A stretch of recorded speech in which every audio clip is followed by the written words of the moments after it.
Good morning સૌથી પહેલા તો બધા વિદ્યાર્થી મિત્રોને આપણી યુટ્યુબ ચેનલમાં બધા વિદ્યાર્થી મિત્રોનું સ્વાગત કરીએ છીએ. આજે આપણે વાત કરશું આ વિડીયોમાં કે જે સ્ટેપ બાય સ્ટેપ હું ગાઈડ કરીશ કે જેને એ વિદ્યાર્થીને હેલ્પ થશે કે જે લોકોને ડિપ્લોમા એન્જિનિયરિંગ સ્ટુડન્ટ છે અથવા બીજા કોઈ પણ વિદ્યાર્થી છે એ આરામથી છે કઈ રીતે પોતાની એક્ઝામને પ્રિપેર સારી રીતે અને સિમ્પલ રીતે કરી શકશે. બરાબર છે. તમારે વિડીયોને લાસ્ટ લગી મિત્રો જોવાનો રહેશે. બરાબર છે. આપણો ટોપિક છે મિત્રો ખાસ રીતે ધ્યાનમાં રાખી. પણ બેઝિક છે મેઇન ટોપિક એ જ વાત છે. બરાબર છે. Understand the syllabus. સૌથી પહેલા મિત્રો તમારે ને કોઈ પણ એક્ઝામ હોય ને સૌથી પહેલો પોઈન્ટ તમારો ઇમ્પોર્ટન્ટ એ હોય કે તમારો સિલેબસ છે ને એ શું હશે. માની લો મારે એસી સર્કિટનું પેપર આપવું છે અથવા મેથ્સનું આપવું છે અથવા એન્જિન ડ્રોઈંગનું આપવું છે. બરાબર છે. તમારો સિલેબસ કેટલો હશે. બરાબર છે. એમાંથી આઈએમપી કેટલું પૂછાશે. એટલા પ્રશ્ન છે કે દર વર્ષે આવે જ છે કેમ 10મા ધોરણમાં જોઈએ તો આપણે પ્રમેય છે એ આવે જ છે. શાસ્ત્ર છે એ આવે જ છે. સંભાવના છે તો આવે જ છે. એવી રીતના કોઈ પણ સબ્જેક્ટ છે પહેલા તો એનો સિલેબસ જોવો, એમાંથી આપણે કેટલું સહેલું છે એ બધું પર ફોકસ કરો. બરાબર છે. વેઇટ શું છે, કેટલા ટોપિક છે. બરાબર છે. રીચ ચેક કરો, આઈડેન્ટિફાઈ કરવાના. જ્યાં કે આમ જો થર્મોડાયનેમિક છે, ઇલેક્ટ્રિકલ છે, સર્કિટ આ તે વગેરે એક્ઝામ્પલ તરીકે. બરાબર. તો સૌથી પહેલા કોઈ પણ હોય તો પહેલા સમજવાનો સિલેબસ ને પહેલો ટોપિક આપણો આ રહેશે. કોઈ પણ સ્ટડી કરો એની પહેલા શું કરશો આ તમે ધ્યાન રાખશો. Create a study plan. સૌથી પહેલા તો મિત્રો તમારે પ્લાન કરવું પડે. આપણે કઈ ડિવાઈડ કરવું પડે ટોપિક. કેમ કે આખા મેથ્સનું સબ્જેક્ટ છે તો મેં સવારે 2 કલાક આ વાંચી, થિયરી છે તો મેં એવી રીતના વાંચી, તમારે કોલેજ જવું એમ જ નહીં. સ્ટડી પ્લાન એટલે કોઈ પણ રીતે આવીશ. 2 કલાક તમે બપોરે સુતા હો, આરામ કરતા હો, એના પછીના 2 કલાક હું વાંચીશ અથવા 2 કલાક બહાર જઈશ પાર્કમાં. બધું પ્લાનિંગ કરો. ક્રિએટ કરવાનું. ક્રિએટ મીન્સ કે નવું પ્લાનિંગ કરવાનું. જૂનું છે એ નહીં. આખે આખું મિત્રો તમારે નવું પ્લાનિંગ કરો. બરાબર છે. આખે આખું 25-30 મિનિટ છે બ્લોક વિથિન 5-10 મિનિટ બ્રેક છે.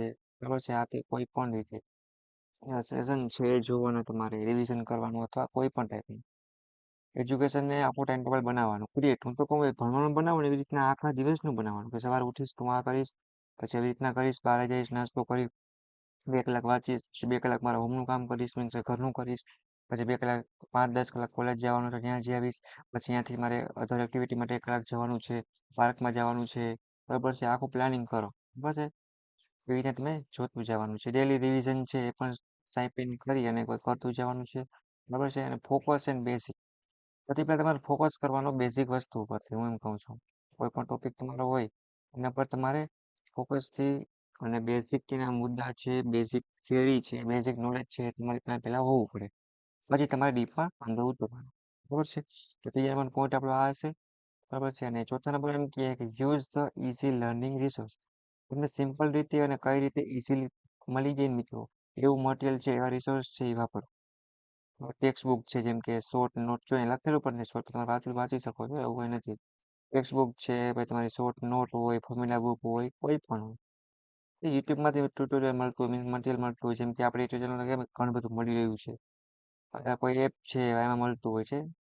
તમે મળતું હોય તો જો મિત્રો યુટ્યુબમાંથી. નકર તમે પછી સોંગ છે એ સાંભળવા મળી જાઓ, ફ્રી ફાયર વિડીયો જો બેસી જાઓ તો પછી તો પોલું થઈ ગયું. એટલા માટે એ ધ્યાન રાખવાનું.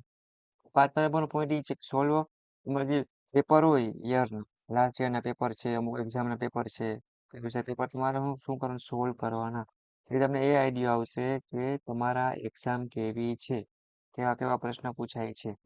આઈડેન્ટિફાઈ કરો. પ્રેક્ટિસ ક્વેશ્ચન છે દેટ ફ્રીક્વન્સી મોક ટેસ્ટ તમારી થતી હોય છે એ તમે લ્યો.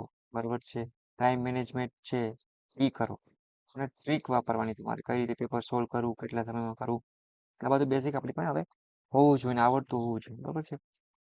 છઠ્ઠા નંબરનો પોઈન્ટ એ છે learn with practice example. Practice કરવાની, એક્ઝામ્પલની.